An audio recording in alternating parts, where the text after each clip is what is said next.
Conexão Poder. Oferecimento Mobile Escritórios. Maior criatividade por metro quadrado. Residencial Vale das Palmeiras. Seu apartamento rápido, fácil e incrível. Tubarão Esportes. A força do esporte. Realce Persianas para os ambientes mais charmosos. E Titânia Telecom. Soluções para conectar negócios e pessoas. Muito bem, nós estamos começando mais um Conexão Poder, seja bem-vindo. E o nosso entrevistado de hoje é o ex-secretário de Estado de Fazenda, Gustavo Oliveira, e atual presidente da Federação das Indústrias de Mato Grosso. Vamos falar de diversos assuntos, incentivos fiscais, futuro também com a nova gestão aí, Mauro Mendes chegando no governo a partir do dia 1º de janeiro. Como ficam as coisas? Mudança também no cenário nacional com a chegada do presidente eleito Jair Bolsonaro. Tudo isso mexe com a economia, mexe com a indústria, mexe com o emprego, mexe com a sua vida. Ao meu lado está aqui Paulo Coelho. Seja bem-vindo ao Conexão, estava sumido. Para não gastar muita imagem, a gente some um pouquinho, né? Mas é um prazer sempre estar aqui no Repórter Inteiro, Conexão Poder, fazendo esse trabalho que eu adoro fazer, que é entrevistar pessoas como o Gustavo, que está chegando aqui com essa missão aí de mais uma vez presidir a Fiente. Do outro lado da mesa está Gustavo Oliveira. Seja bem-vindo também novamente ao Conexão Poder, agora como presidente da Fiente. O senhor esteve aqui da última vez como secretário de Estado, correto? Perfeito, obrigado. É um prazer poder estar aqui, eu digo, retomando minha trajetória de vida original, né? Nunca foi um plano militar na política, nunca foi um plano ser um servidor público. O convite apareceu, fiz lá o meu trabalho por 3 anos, mas agora retomo a minha trajetória empresarial dentro da Federação das Indústrias, que é a casa onde eu estou há mais de 12 anos. Então, tudo isso é muito bom e é bom estar aqui de novo, poder conversar sobre esse momento. Algum tempo atrás, quando o senhor esteve aqui da última vez, você falou que deixaria o governo Pedro Taques porque queria se dedicar aos negócios da família. Na época o senhor era secretário de Fazenda. E de repente, surgiu aí, em meio a uma polêmica muito grande, que foi a eleição para a presidência da Fiente. O que levou o senhor para a presidência, já que o senhor falou que ia cuidar dos negócios da família? Bom, primeiro, você como secretário de Estado tem que se afastar das suas atividades empresariais. Você pode ser dono de empresa, não tem problema, você não pode participar do dia a dia, da administração da empresa. E esse era o grande impedimento. Eu nunca me preparei na vida para deixar de ser empresário e ficar exclusivamente na vida pública. Meu plano inicialmente, quando aceitei o convite do governador Pedro Taques, era ficar por 2 anos, fiquei por 3, no último ano um convite para assumir a Secretaria de Fazenda. Fui para lá porque entendi que podia muita coisa ser feita naquele ano, como efetivamente foi. Nós tivemos um momento único na história do país, os secretários de Fazenda do país inteiro finalmente criaram uma regra para convalidar, para homologar os incentivos fiscais no país inteiro. Isso aconteceu em dezembro de 2017, então foi um ano de muito trabalho, um ano onde a gente pôde entregar muitas coisas na secretaria, mas, claro, com um sacrifício pessoal muito grande. E eu disse ao governador que, concluída a missão, eu precisava retomar minha vida. E minha vida é na atividade empresarial. Quando retornei à federação e como primeiro vice-presidente do presidente Jandir Milan, que cumpria aí seu último mandato, nosso grupo, que é um grupo de empresários comprometidos com o desenvolvimento de Mato Grosso, se reuniu para montar a chapa para a eleição. E aí, Paulo, é uma coisa que foi até surpreendente para mim. Eu realmente não esperava que o grupo me escolhesse para ser o candidato à presidência. Você estava na Fiente há quanto tempo? 12 anos. Do retorno. Já tenho 11 anos, já tinha 11 anos de federação, né? E fiquei 3 no governo, mas ainda como vice-presidente na federação. E depois dessa reunião, onde nós resolvemos montar essa chapa, com apoio dos colegas, acabei me candidatando à presidência. Eu confesso a vocês que não esperava isso tão cedo. Claro que desde que eu comecei a participar da federação, entendo que é um cargo importante, o cargo de presidente. Por ali passaram grandes presidentes, né? Inclusive Mauro, o governador eleito, né? Que agora vai assumir um desafio muito maior, ser governador do estado. Mas acho que depois de um ano já na empresa, já reorganizei as coisas por lá, já é possível conciliar as duas atividades. Eu continuo administrando a empresa e agora dedico um tempo extra aí à Federação das Indústrias, à indústria do Estado. O presidente, falar aqui no começo de Prodeic, rapaz, porque assim, tem toda uma celeuma que se cria, uns criticam, outros dizem que ele é preponderante para o desenvolvimento do Estado. Eu particularmente vejo ele com bons olhos, talvez com algumas falhas, não é? Eu queria justamente pontuar essas falhas, se o senhor concorda com elas, não é? Hoje, principalmente a classe política critica muito, dizendo que o Estado abre mão de receita quando se providencia ou permite, né, os incentivos, e esse retorno acaba não acontecendo. O senhor tem dados, informações que legitimem a viabilidade do Prodeic, que ele é fundamental? O senhor concorda com essa tese de que ele é fundamental para o Estado de Mato Grosso? Claro. Bom, primeiro, vamos entender, a maior parte das críticas ao Prodeic, elas se dão claramente por dois motivos. Primeiro, por acusações que acabaram sendo comprovadas de que havia corrupção, principalmente na concessão dos benefícios fiscais. Isso está admitido em delações premiadas de atores políticos do passado, e essa é uma grande crítica que se fazia. Então, primeiro, é notório que foi feito um trabalho de saneamento no Prodeic nos últimos anos. Muita gente tinha incentivos sem fazer as contrapartidas, sem fazer os investimentos, sem gerar os empregos. E tudo isso foi sendo equacionado ao longo do tempo, desde 2015. A outra crítica que se faz é que é uma renúncia de ICMS, principalmente, um momento onde o Estado brasileiro está em déficit. A verdade é que falta dinheiro na estrutura pública brasileira, e isso acontece também na estrutura estadual. Acontece, Paulo, que o que as pessoas não dizem é que quando você atrai um empreendimento para o Estado, uma indústria, tipicamente, e é sobre isso que a gente precisa discutir, você até faz uma renúncia fiscal do ICMS sobre a venda do que aquela indústria vai produzir aqui. Mas ela agrega valor, ela gera emprego, ela atrai investimentos, ela movimenta a economia local. Então, nós fizemos um estudo esse ano, estudando o Prodeic das indústrias do Estado. A conclusão do estudo é fantástica. Para cada real de renúncia que o Estado estabeleceu para esses empreendimentos industriais, acabaram voltando para os cofres públicos R$ 1,25. 25% a mais. Como é que esse valor volta? Porque a indústria, quando ela instala, ela tem o benefício para vender o produto, mas ela recolhe o ICMS da energia que ela consome, o frete que ela contrata, o próprio combustível desse frete, óleo diesel, outro combustível, também recolhe ICMS aqui. O salário que ela distribui aos seus trabalhadores aqui, o sujeito compra no supermercado, movimenta o comércio local, tudo isso ativa a economia local. Então, o Prodeic é uma grande ferramenta de desenvolvimento industrial para atrair indústrias e também traz uma contrapartida para os cofres Quando públicos. eu falo que talvez haja algum tipo de falha, e eu já li estudos sobre isso, quanto a esse acordo que é feito no ato de se homologar aquilo ali, não é, aquela parceria. O sujeito que vai instalar aqui sua indústria, ele tem um pacto com o Estado, ó, eu vou gerar X empregos. E aí ocorre que se ele promete 10, ele acaba gerando 7, e aí isso acaba ficando despercebido, passa batido, não é? E aí o Estado não tem ferramenta, não tem vontade de fiscalizar e acaba não cobrando, ou cobra, e aí fica aquela coisa toda de não se cumprir. Eu estou falando de um dos pontos que são acordados de contrapartida dessas empresas, não é? E isso já foi verificado, teve CPI na Assembleia que verificou bastante isso, não é? Que a contrapartida social, principalmente, não tem ocorrido. Existe isso mesmo de falha, ainda que não seja nesse patamar aí, mas as empresas que vêm, as indústrias, elas têm contribuído, têm atingido, cumprido com aquilo que é compromissado? Bom, é óbvio que quando você instala um empreendimento, qualquer que seja, industrial, comercial, você quer ter sucesso, você quer crescer e ir adiante. Nós tivemos nos últimos anos, Paulo, a maior crise econômica desse país.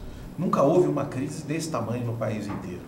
E sim, é claro que algumas empresas que tinham assumido o compromisso de gerar um número maior de empregos, não conseguiram gerar esses empregos. Agora, entender, o empresário, ele não deixa de gerar empregos porque ele é malvado, porque ele não quer ter uma folha de pagamentos maior.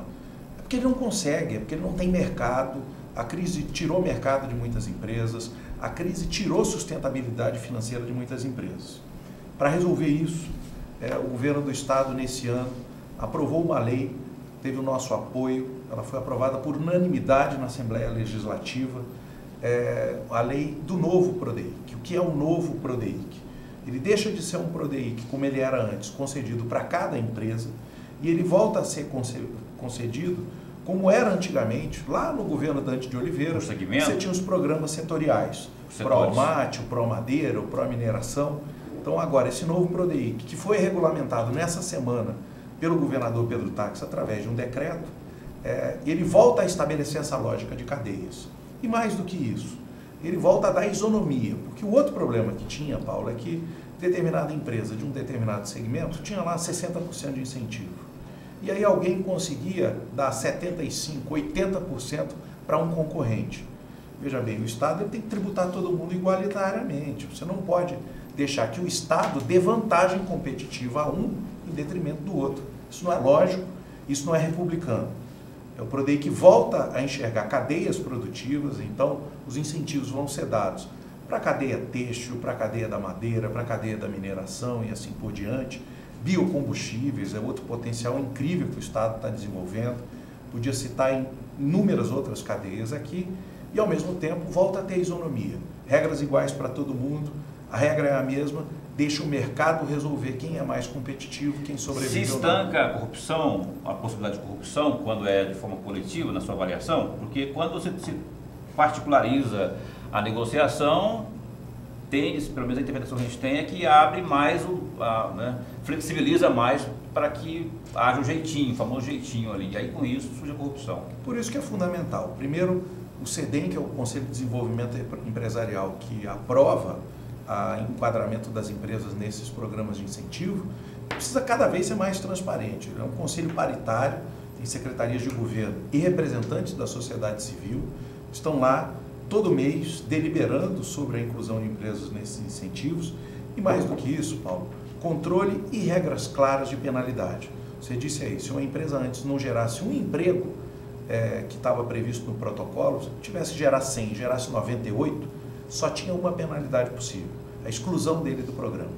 E agora, com essa nova regulamentação, você tem penalidades claras que podem chegar até 5% do benefício que a empresa recebeu, para estabelecer penalidades para cada um desses casos. Se não investiu, se não gerou o número de empregos, então o empresário ele vai ser mais estimulado a cumprir o protocolo dele com o Estado. Falando em crise econômica, presidente, nós estamos vivendo isso desde 2015, foi aquela crise nacional do governo Dilma ainda e Mato Grosso acabou se aprofundando. Em 2018 a gente acreditava que estava melhorando, que estava saindo do fundo do poço, mas não é bem isso. Nesse mês a gente viu o Estado mais uma vez escalonando salários. Há uma pesquisa do IBGE que apontou que Mato Grosso teve o segundo pior desempenho industrial do país, perdendo apenas para Pernambuco. Nós estamos saindo da crise ou nós estamos patinando na crise? Bom, é nítido que nós estamos saindo da crise.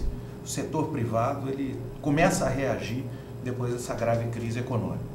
Todos os indicadores aqui no estado de Mato Grosso, geração de empregos, consumo de energia elétrica, ICMS sobre os produtos feitos aqui no estado, os produtos industriais, índice de confiança do empresário, nível de investimento, todos esses indicadores que eu disse sinalizaram positivamente nos últimos meses. A pesquisa do IBGE, ela pega amostralmente alguns segmentos no estado e dentro desses segmentos a reação ainda não começou com a mesma força que em diversos outros.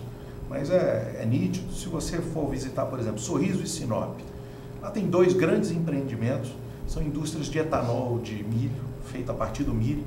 O milho sai aqui do estado mais ou menos por ano, cerca de 650 milhões de reais de milho, que vão direto para a exportação e não recolhem nem ICMS aqui no estado. O que essas indústrias lá estão fazendo? Cada indústria dessa tem um investimento de mais de R$1 bilhão, e elas pegam esse milho, que não tem valor quase nenhum agregado, transformam isso primeiro em etanol, um biocombustível muito mais limpo do que a gasolina, que é feita a partir do petróleo. Fazem DDG, que é um insumo essencial para a ração bovina, que depois vai virar carne na cadeia. Só o estabelecimento dessas indústrias, Se elas processarem o milho, como eu disse, 650 milhões de reais de milho que saem sem nem pagar imposto no Estado, eles viram 1,5 bilhão de reais em biocombustíveis e insumos para rações. Essas rações também vão virar carne, que vão virar alimentos e vão ter outros efeitos. 600 milhões de produto in natura viram 1,5 bilhão em produtos industrializados e esse 1,5 bilhão pagam 80 milhões de reais de ICMS para o Estado. O que isso quer dizer? Que a estratégia de avançar na agroindústria, de processar os insumos que são feitos aqui, fazer com que eles sejam processados aqui, e não na China, e não em outros países do mundo, gera valor para a nossa sociedade. Essa é a grande batalha. Os empresários estão animados a fazer isso. O que nós precisamos é entender, primeiro, qual é a agenda do governo federal, continuar na agenda de avanço do país, e segundo, tirar o setor público dessa crise, esse parafuso onde o setor público brasileiro se meteu, déficits históricos a nível federal, no governo federal, 16 estados com problemas nas suas contas estaduais. É preciso muita competência para tirar o país dessa crise em que ele entrou. E dentro desse prisma, né, como é que a gente pode visualizar o estado de Mato Grosso a partir de 2019, considerando aí um novo governador e considerando principalmente um novo presidente? Porque tem um efeito cascata, depende muito daquilo que vem lá de cima, não é? Tanto disso tudo que a gente falou aqui, da questão dos impostos, como também da própria logística. Depende da disposição do governo federal, por exemplo, como que vai tratar as rodovias federais, por exemplo, a hidrovia, isso que está parado lá em termos de ferrovia. Como que o senhor avalia essa perspectiva, considerando esses dois governos, o que caberá a um e o que caberá a outro? E a conversa que o senhor já teve com o Mauro Mendes, o senhor já conhece há algum tempo, como que a gente pode enxergar esse cenário a partir do ano que vem? Bom, primeiro, é um movimento claro que a sociedade brasileira escolheu nas urnas. Quando o Estado brasileiro começava a falhar, começava a ficar insuficiente, a resposta clássica que a sociedade ouvia era mais Estado. O que é mais Estado? É mais imposto, é mais servidor público, é uma estrutura de Estado mais pesada. E o Brasil respondeu assim ao longo das últimas décadas. Toda vez que faltava alguma coisa para o Estado, aumentava o imposto e isso resolvia o problema. O governo do presidente Jair Bolsonaro já sinaliza claramente que a direção é oposta, que o caminho é menos Estado. Menos Brasília. Estado quer dizer um Estado mais enxuto, um Estado mais eficiente, um Estado que seja capaz de entregar o mínimo à sociedade.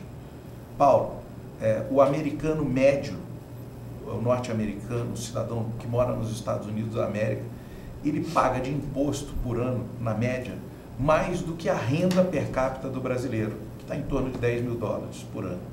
Isso quer dizer que se o americano ele tem capacidade de contribuir com o governo dele com mais do que o cidadão brasileiro ganha por ano, isso está claro para a gente que não é possível você pensar que o Estado brasileiro, com a riqueza que nós temos hoje, vai ser capaz de entregar serviço de primeiro mundo para o cidadão. A resposta está na iniciativa privada. O que nós temos que defender é uma mudança cultural no Brasil. Hoje nós temos uma cultura no Brasil onde empreender é um risco muito alto, ninguém é estimulado a empreender. Aliás, as pessoas são desestimuladas a empreender. Ter um negócio próprio é um risco gigantesco. O sujeito tem problema trabalhista, problema tributário, problema de toda a natureza. Ele, às vezes, para fechar uma empresa no Brasil, ele demora 5, 10 anos para conseguir fechar uma empresa se ele quiser. Hoje a lógica, se você quiser ter uma condição razoável de vida, as pessoas falam assim, olha, meu filho, estuda para um concurso público. Você vai ter um salário estável pelo resto da sua vida. Quando você se aposentar, você se aposenta com uma boa remuneração, quase equivalente à remuneração sua da ativa. Se não der certo, arranja um emprego. Você tem carteira assinada, você tem fundo de garantia, tem 13º. A última alternativa da lista, Paulo, é empreender. E as sociedades que florescem no mundo, elas pregam justamente ao contrário. A primeira alternativa é empreender. Para a felicidade do estado de Mato Grosso, nós temos aqui algumas regiões muito prósperas. Vou citar a região ali do Médio Norte, Lucas, Sorriso, Nova Mutum, até Sinop, onde você tem uma cultura empreendedora muito forte, porque o Estado nunca foi muito grande lá. As pessoas lá têm como primeira alternativa abrir uma empresa, empreender, tentar a sorte, como dizem os agricultores, né? Cultivar 1 hectare de terra, né?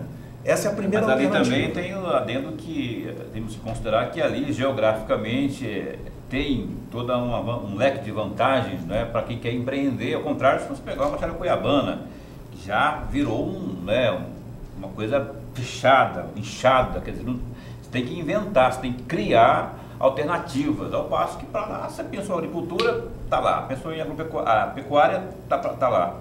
E para uma região como aqui, como o chamado Vale dos Esquecidos lá, quer dizer, onde até o solo não é tão fértil para se plantar soja, milho, etc. e tal, quer dizer, tem todo um trabalho geralmente o sulista, né, que foi lá para o Nortão, com essa perspectiva de empreender, ele foi pensando na pecuária e principalmente na agricultura. E sem falar nesse caso a questão da infraestrutura, que é precária dessas regiões, né? Que tem esse adendo também para lá, mas pelo menos para lá a gente ainda tem, né? Tem uma 163 que carece. Não, eu digo para a região ali do Vale dos Esquecidos. Ah, você está dizendo para cá, exatamente isso. É a questão da infraestrutura que é muito complicada.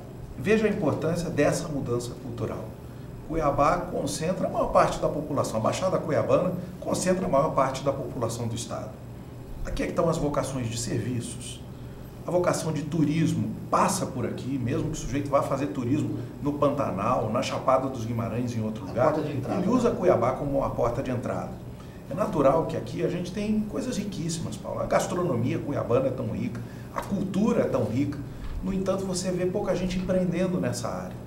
Não é pungente tal como como eu falei aqui, a situação da pecuária e da... Nós não temos vocação aqui para agronegócio, mas nós temos sim vocação para ser um grande centro de serviços.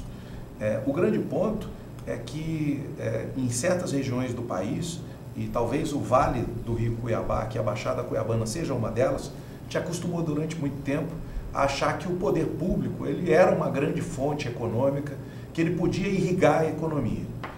Isso já não tem mais no país. Você falar do Vale do Araguaia, por exemplo, provavelmente a infraestrutura que vai ser feita lá, ela não vai ser feita com recursos públicos, pelo menos não exclusivamente.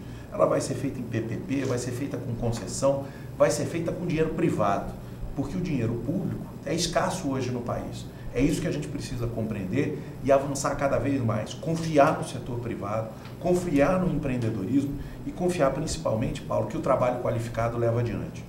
Nós temos por ano quase 100 mil pessoas que fazem qualificação no Senai, no estado de Mato Grosso. É gente que está aprendendo a ser carpinteiro, eletricista, mecânico industrial, operador de equipamentos fantásticos que a gente tem hoje nas indústrias, computadores que comandam todas as cadeias produtivas. Essas pessoas estão acreditando que é através da qualificação e do trabalho que elas vão vencer na vida e elas estão certas. É assim que vai se vencer no país nos próximos anos. Em relação ao custo do transporte, continua sendo muito caro. O Paulo falou da questão da ferrovia, questão da hidrovia e até mesmo as rodovias do estado continuam com aquela mesma dificuldade de 4 anos atrás, quando quando a população brasileira reelegeu a presidente Dilma acreditando que essa ferrovia ia andar, quando elegeu o governador Pedro Táxi, e muita coisa não foi feita.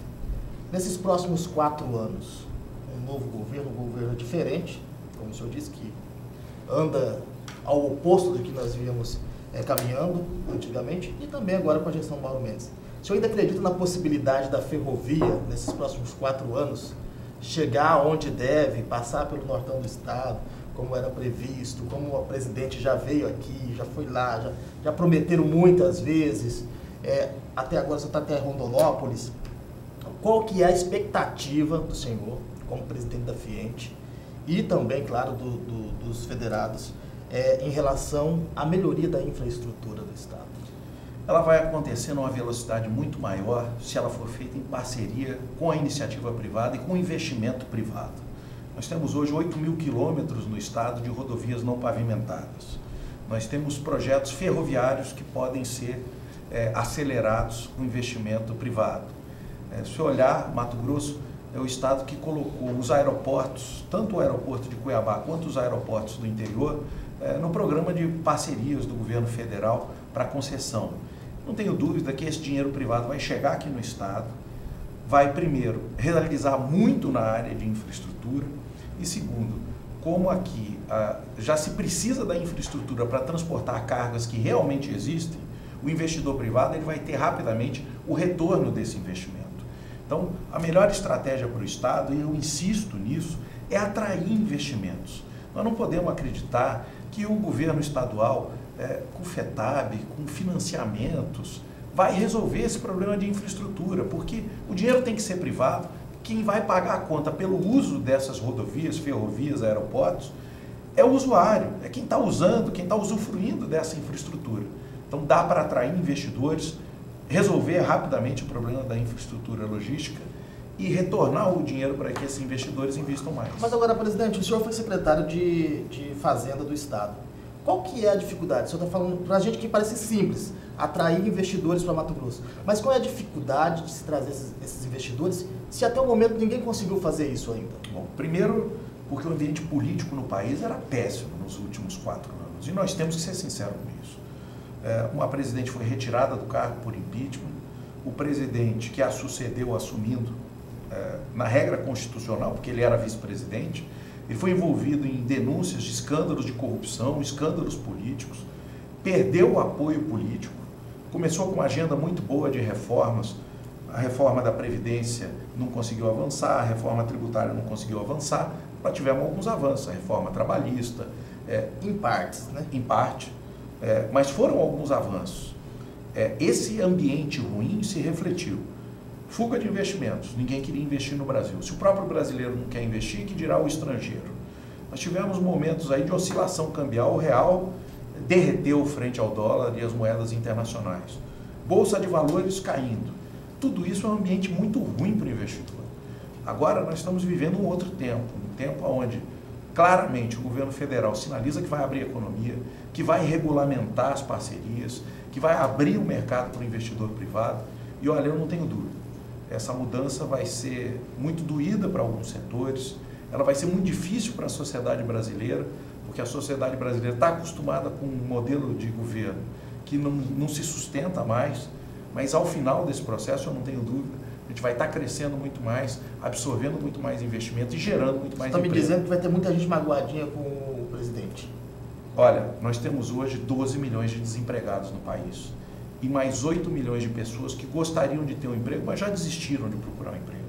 São 20 milhões de brasileiros que estão sem oportunidade no mercado de trabalho. É esse o ponto em que a sociedade chegou. Não é possível mais olhar para a sociedade como o mundo do servidor público, o mundo do empresário, o mundo do político e assim por diante. Então, a gente olha para o Brasil como um todo e a agenda econômica de crescimento resgata essas 20 milhões de pessoas que hoje não têm oportunidade, o país entra em colapso. Então, é muito claro, para se reformar o conjunto da sociedade, interesses vão ter que ser contrariados. É legítimo que as pessoas e os grupos econômicos lutem pelos seus interesses, mas nós temos que ter o interesse da nação acima de tudo. Eu quero retomar o assunto de industrialização e voltar a perguntar para o senhor, mas de forma mais direta agora, a conversa que o senhor já teve com o governador eleito, Mauro Mendes, quanto a esse fator, industrialização. Porque assim, na campanha, eu particularmente, que como jornalista, mandei checando os planos de governo, pelo menos dos 3 principais candidatos. No caso do Mauro Mendes, eu folheei assim todo o plano de governo, assim, e a parte que tratava desse assunto era muito assim, genérico, não tinha uma coisa assim, vamos estar de sola e investir nisso e trazer isso como nossa prioridade. Geração de emprego, gente, estamos falando de um baita programa social se ele for colocado em prática. Eu achei meio tímido, eu não sei qual a opinião do senhor, e eu pergunto agora, e para que haja essa efetivação de uma política com um P maiúsculo aí nessa área, o que é necessário e o que já foi, o que você conseguiu tirar do Mauro Mendes, que podemos considerar assim, isso é um fator positivo que a gente pode esperar que vai acontecer? O senhor responde no próximo bloco. O Conexão Poder volta já.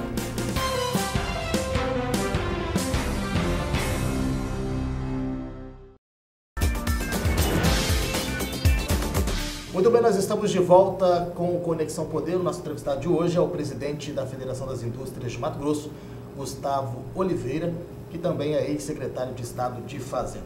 No bloco anterior, você fazia uma pergunta... Sobre a industrialização, não precisa repetir, só entendeu, né, a pergunta lá sobre a política do Mauro Mendes para a industrialização. Bom, Primeiro, quando eu entrei para a Federação das Indústrias, o Mauro tinha assumido o seu primeiro mandato de presidente.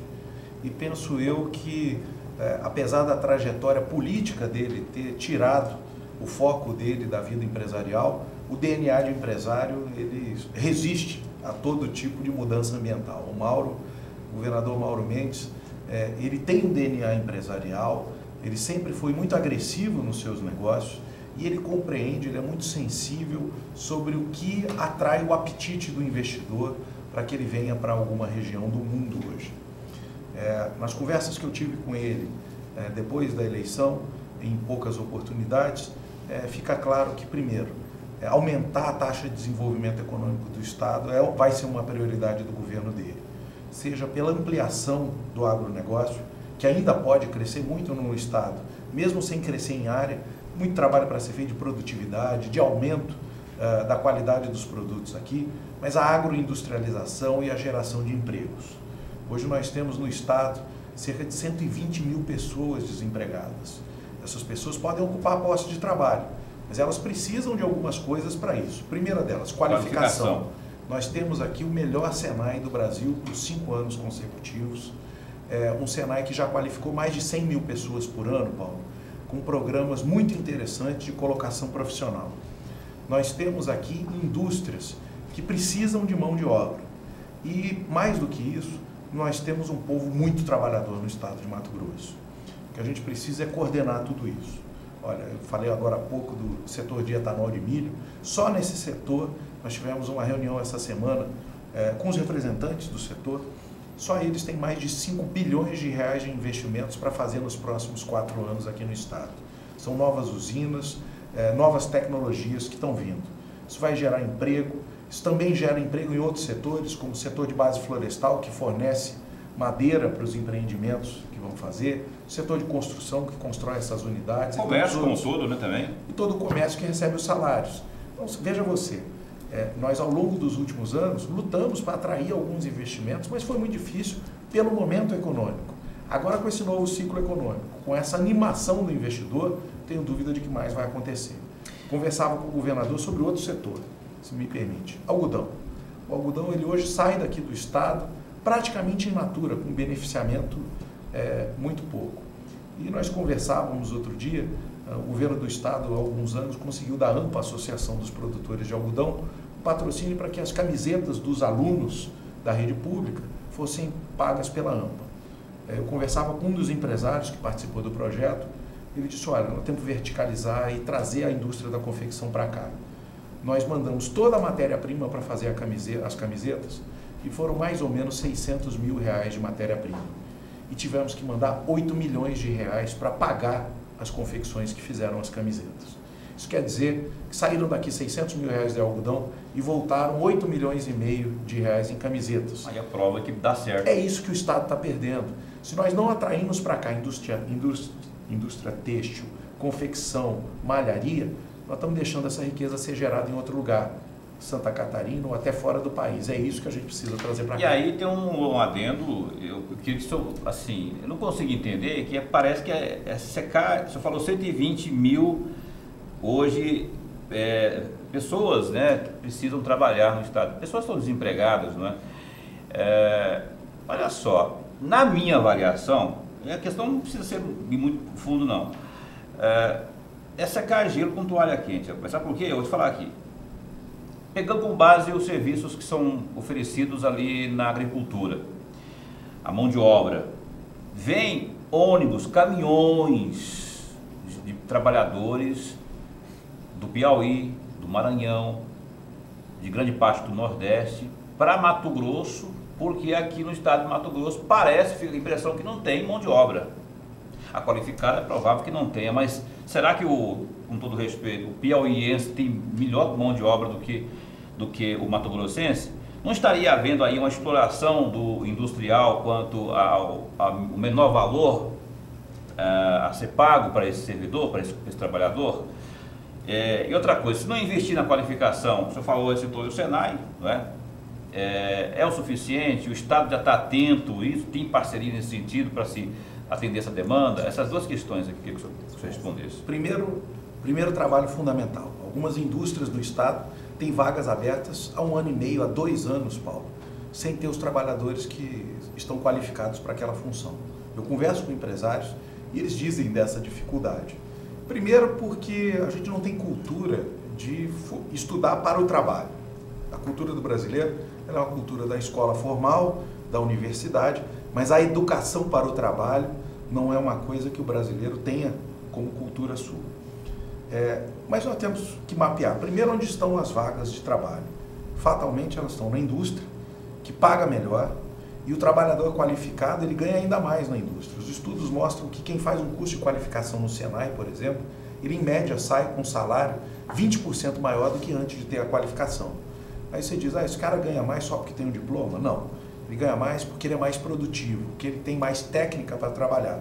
Se ele é desde um pedreiro, um assentador de azulejos, ele faz um curso, ele melhora a técnica dele, ele consegue fazer o trabalho de melhor qualidade, com maior valor, com maior velocidade, e assim é em todas as áreas. Então, se qualificar é fundamental. Onde é que nós vamos arranjar espaço para que esses 120 mil trabalhadores possam se acomodar na economia? Óbvio, vagas de trabalho, carteira assinada em empresas, mas também, Paulo, empreendendo. Hoje o brasileiro ele acabou tendo que empreender porque perdeu o emprego. Quanta gente a gente conhece que montou um negocinho, foi vender coxinha, foi fabricar roupa em casa, foi costurar, fazer bico, como a gente fala, porque estava desempregado. Essas pessoas têm toda a condição de receber uma qualificação, passar pelo Sebrae, por exemplo, que é quem apoia o micro e pequeno empreendedor no Brasil, e já esse vendedor de coxinha tem uma lanchonete, essa mulher que costura em casa tem uma pequena confecção e assim por diante. O que nós precisamos é entender aonde estão as oportunidades. E você vai falar para mim, mas não tem tanta oportunidade. Não sei. Eu passei pelas ruas de Cuiabá, você vê peças de confecção vindo de Goiás, vindo dos estados do sul do país. Será que não dá para fazer camiseta? Será que não dá para fazer calça aqui no estado? Eu duvido muito. Se industrializar para isso. Tem mercado. O que nós precisamos é amarrar as pontas. É isso que nós estamos conversando. É entender os mercados que existem aqui e produzir os produtos necessários. Eu ontem conversava com um grande empresário da área do agro. Ele, durante muitos anos, se cansou de pagar a conta de comprar agroquímicos, os defensivos químicos que comprava fora do estado. Ele já montou a 3ª planta aqui no estado e está fabricando defensivos biológicos. Não são produtos químicos, são produtos biológicos que fazem a mesma defesa da lavoura contra pragas e outras infestações. São empregos que estão sendo gerados aqui. É dinheiro que está ficando aqui no estado que antes ia para a China, para fora do país, quando ele comprava isso de empresas químicas mundiais. Dá para fazer isso em muitos segmentos aqui no estado. Pois é, mas a pergunta ainda não foi respondida porque eu falei desses 120 mil aí. Ele nunca vai deixar de ser 120 mil, ou um número até maior, se a gente não absorver o nosso material humano aqui. Sim. E abrir, consequentemente, não é, espaço para a gente que vem de fora. Sim, mas é natural. O fluxo de pessoas que chegam e saem buscando oportunidades, Paulo, ele sempre vai ter. Veja você, nós tivemos há algumas semanas, recebemos um vídeo de um ex-aluno do Senai de Cáceres. Ele fez um curso no Senai de Cáceres e viajou para fora do país, estava na Irlanda e ele mandou o depoimento dele para a gente, que ele conseguiu uma vaga de emprego lá na Irlanda e a aprovação dele se deu porque ele apresentou o certificado do curso que ele fez no Senai de Cáceres. Ele saiu daqui e foi para lá e arranjou um emprego com a qualificação que ele recebeu aqui. É assim no mundo inteiro. Sempre virão trabalhadores de outros estados, mas também nós sempre mandaremos mato-grossenses e gente valiosa aqui da terra para desempenhar funções em outras unidades da federação e até outros países. Isso é natural. O que a gente precisa é garantir que quem está aqui tem emprego e tem oportunidade econômica. Muito bem, nós estamos chegando ao final do nosso programa, mas antes eu queria voltar um pouquinho para a questão da Fiente, porque nesses anos aí de gestão do Jandir Millan teve alguns fatos que o Ministério Público investiga com relação a contratos, inclusive também em relação à delação do ex-governador Simão Barbosa, que foram contratos feitos com empresas do ex-presidente, no valor de 4 milhões, com a Secretaria de Estado de Gestão. E, recentemente, também teve aquela questão de uma empresa de um ex-funcionário do Milan conseguir vender para a própria federação 30 milhões de reais. A empresa, deixa eu até pesquisar aqui o nome da empresa, é Solução Comércio, Móveis e Equipamentos.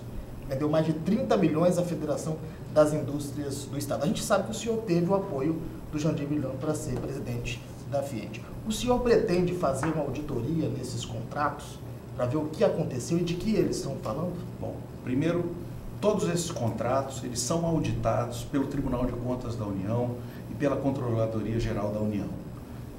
Esses números desses contratos, eles já foram questionados pela CGU e pelo TCU, a Federação das Indústrias já respondeu a esses questionamentos e nós aguardamos o julgamento da resposta desses questionamentos sobre a legalidade da contratação, o que me parece que tem total legalidade essa contratação. Foram licitações feitas, concorrências presenciais, onde participaram diversos outros fornecedores.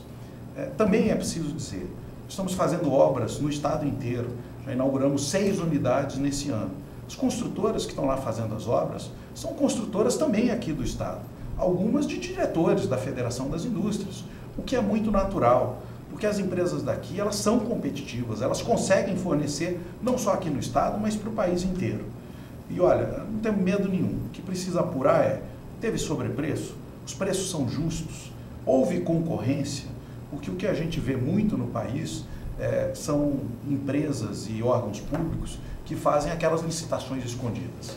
Todas as licitações do Sistema Federação das Indústrias, elas são publicadas em jornais de grande circulação, no país inteiro, não é só aqui não, a gente publica edital, jornais de São Paulo, de outras regiões, para atrair concorrentes para cá. E olha, eu fico muito feliz quando alguma empresa mato-grossense consegue ganhar uma licitação para fornecimento de algum equipamento, de alguma obra, de alguma edificação que a gente está fazendo aqui no estado. Isso quer dizer que as empresas daqui estão sendo competitivas.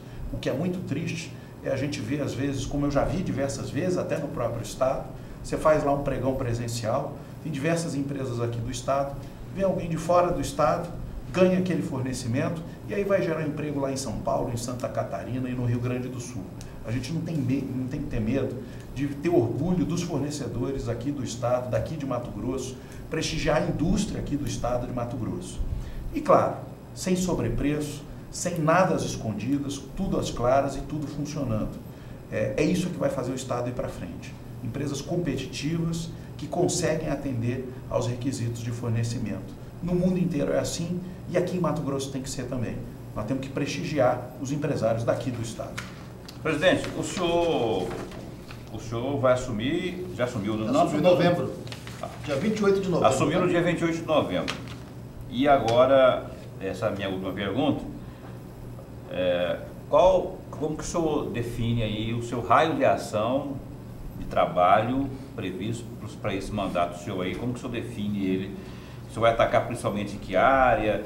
Se é esse fator mesmo, a questão do PRODEIC, a questão da industrialização, parceria com o novo governo, PPP, enfim. 3 grandes linhas de atuação, Paulo. Primeiro, atuar em parceria com o governo, com empresas daqui do estado e de fora, para atrair investimentos aqui para o estado. Quanto mais investimento a gente atrair, mais rápido a economia se desenvolve. Segundo eixo de atuação, um grande suporte aos empresários aqui do estado, em especial aos empresários do setor industrial. Programas de apoio à competitividade, de redução de custos, programas como o que nós temos lá de reversão de fonte de energia para energia solar, energia de biomassa, porque a energia no estado de Mato Grosso é muito caro, incentivar cada vez mais a competitividade. E o terceiro eixo fundamental, qualificação da mão de obra, seja ela do nosso trabalhador ou do nosso empresário. Investir muito em qualificação, investir muito no aprimoramento. Nós vamos evoluir nesse país quando a gente tiver cada vez mais empresários, empresas e pessoas produtivas, comprometidas e capacitadas. Então, basicamente, atrair investimentos, desenvolver a competitividade local e capacitar pessoas são os 3 vetores grandes para os próximos 4 anos do Sistema Federação das Indústrias. Muito bem. Vou pegar mais um presente pro senhor para coleção já, né? Oh. Já tem umas 3 ou 4 dessas aqui ou mais. Já é a terceira, Já é a terceira. Mas todas são muito bem utilizadas. Obrigado pela lembrança. Toma chopp, né? Pois eu ligo de vez em quando, sabe, daqueles horários que não deve ligar, né? Repórter de política liga. Tá tomando chopp. Domingo, 6 horas da tarde, quem pedir entrevista tá lá, ele tomando um chopinho dele, se não quer ter uma entrevista para você nesse estado aqui, né, Paulo? Paulo, eu já pedi a você. Final de semana, tem o chopp, tem o churrasco, tem problema nenhum. É só agendar antes. E daí a gente já se prepara, senão sai besteira, né? Tá certo.